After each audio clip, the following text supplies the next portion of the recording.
Donell White Jr. was last seen on August 10, 1991. At the time, he was living with his grandmother in the 900 block of West 38th Street located in Ashtabula, Ohio. His parents were divorced, and his father lived nearby. There were initial reports that Donell vanished after going on a fishing trip with a Hispanic man known in the neighborhood as Chicago. However, his mother stated that Donell had gone out after dinner to play basketball at a nearby court and never came back. Other children reported playing basketball with him on West 47th Street. He has not been seen or heard from since.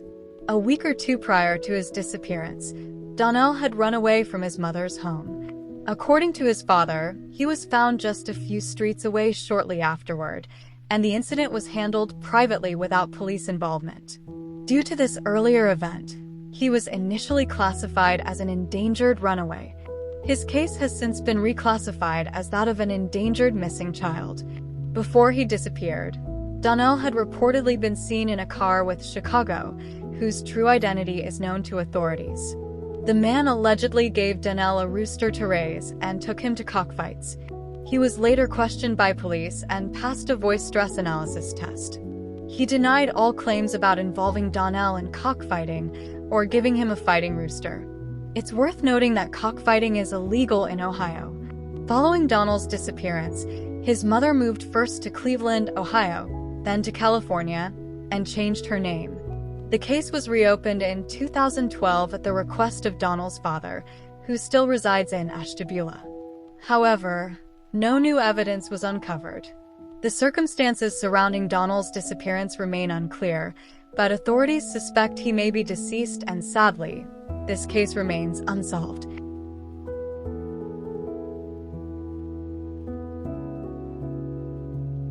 Sherryl Jacquot was last seen on June 23, 1999, when she visited her mother's home in Oklahoma City to borrow money.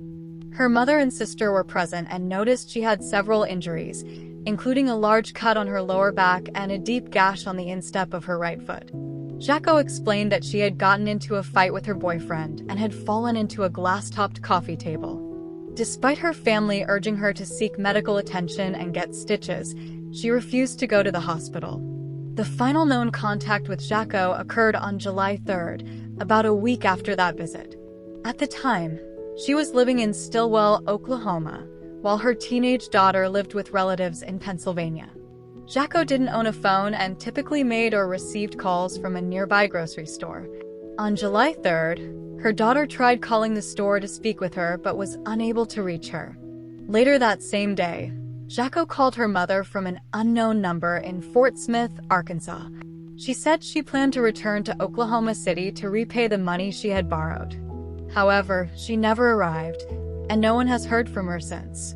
Because Jacquot had a history of being out of contact for extended periods, her family was not immediately alarmed. But in January 2000, her mother received a call from a family friend who had heard a rumor that Jacquot was dead.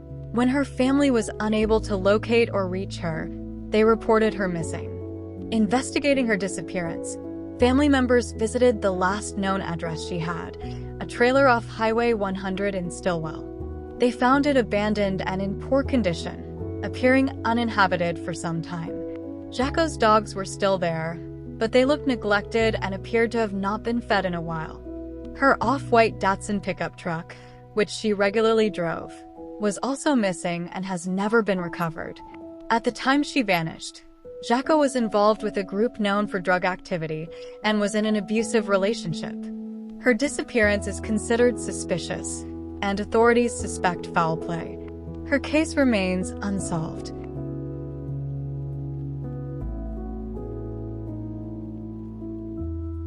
Tammy was last seen in Houston, Texas, on December 19, 2006. She has not been heard from since. At the time of her disappearance, Tammy was working as an exotic dancer. While on the job, she met William Greer and eventually left her husband to be with him. The two were living together when she vanished. On December 22nd, just days after Tammy went missing, Greer was found wandering naked and intoxicated in a field in Cleveland, Texas. He was arrested and told authorities he had been using an illegal substance and had accidentally shot and killed Tammy. His statement was not taken seriously, and he was released from jail the next day. After his release, Greer visited a relative in Houston and confessed that he had messed up his life. He said he was heading to Georgia to see his brother and had no intention of returning. Greer did travel to Georgia and spent Christmas with his brother. During the visit, he told his brother he had accidentally shot and killed Tammy and buried her body. He claimed he planned to flee to Canada to start over. His brother last saw him at a truck stop in Georgia. On December 30th, Greer's two sons, aged 9 and 13 at the time, spoke to police. They reported hearing an argument between Greer and Tammy in the early morning hours of December 19th, between 2 o'clock and 5 a.m. They said they heard a gunshot, followed by a gurgling sound, and then Greer asking Tammy whether she was alive or dead. That morning, the children left for school and did not see Tammy again. Their mother picked them up after school for the holiday break, and they did not return to their father's home until after the holidays. They disclosed what they had heard only after returning on December 30th. Based on the children's account, police searched the residence on Barmby Drive. They found blood in the bedroom and other evidence of a shooting, including a roll of clear plastic wrap. The amount of blood suggested a serious injury or death had occurred. Investigators believe Greer wrapped Tammy's body in plastic and disposed of it in an unknown location, possibly near Cleveland, Texas. In January 2007, he was indicted for Tammy's murder, and a warrant was issued for his arrest. Greer remained a fugitive for nearly 11 years. He was finally captured in November 2017 in Nacajuca, a remote town in southern Mexico near the Guatemalan border. Greer later accepted a plea agreement and pleaded guilty to second-degree manslaughter in Tammy's case. Due to the circumstances surrounding her disappearance, foul play is strongly suspected. Tammy's body has never been found.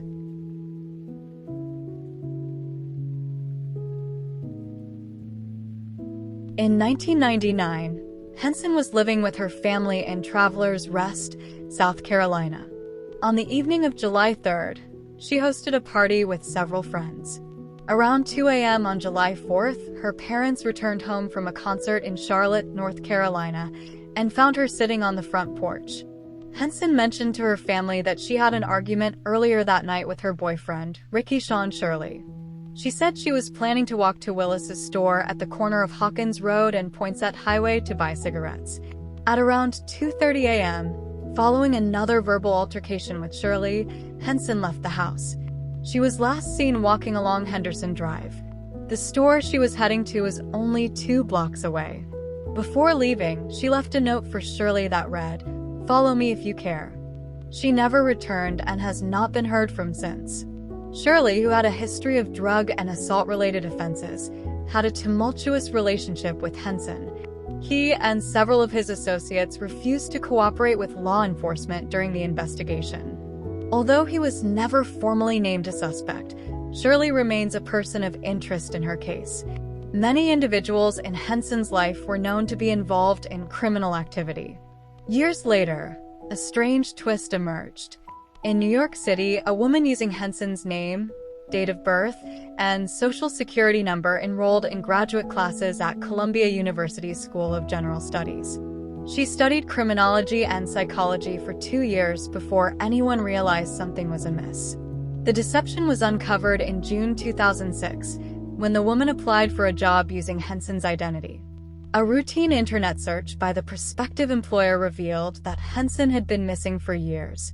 Authorities identified the imposter as Esther Elizabeth Reed.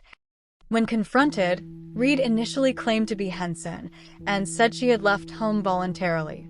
Authorities were skeptical and requested a DNA test, but Reed fled before it could be administered, taking only her cat, toothbrush, and hairbrushes. Reed had a history of identity theft, using stolen identities to enroll in colleges and secure loans. Although she took coursework at prestigious schools, Reed never completed high school. She passed the GED and took the SAT using Henson's name before enrolling at Columbia. She even falsely claimed to be a European chess champion. Over time, She accumulated more than $100,000 in student loans, amassed credit card debt, and obtained a passport under stolen identities. Reed was a fugitive for 2.5 years before her arrest in Chicago, Illinois, in February 2008. She was charged with mail and wire fraud, possession of false identity documents, and identity theft. In August of that year, she pleaded guilty to federal charges, and in February 2009, she was sentenced to 4 years in prison. Reed later claimed she didn't mean to harm anyone and assumed Henson's identity to escape her own troubled past. Investigators believe Reed had no involvement in Henson's disappearance and took her identity purely out of opportunism. Henson's family insists it was highly uncharacteristic of her to leave without contacting anyone. They also said police delayed the search effort, not beginning until 3 weeks after she vanished. Initially, authorities believed Henson had left voluntarily and would soon return. Over time, however, foul play became the prevailing theory. Described by loved ones as a fun-loving woman who enjoyed hiking and the outdoors, Henson had dropped out of high school in the 10th grade. In September 2019, Shirley died. His death was investigated, though there was no immediate evidence of foul play. An autopsy was conducted, but results were pending at the time. Investigators now believe Henson was murdered and have identified a suspect in her disappearance, though that person has not been publicly named or charged. Her case remains unsolved.